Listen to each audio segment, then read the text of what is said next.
the 4-row status icons in LOADFlow PRO, and what each click does.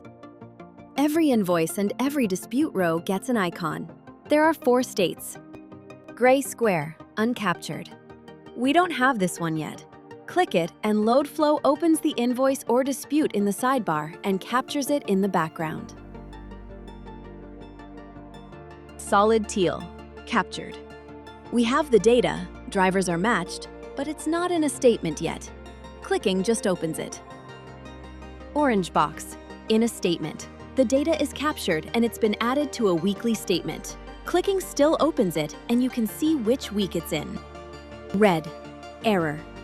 Something failed during capture, usually a timeout or a network blip.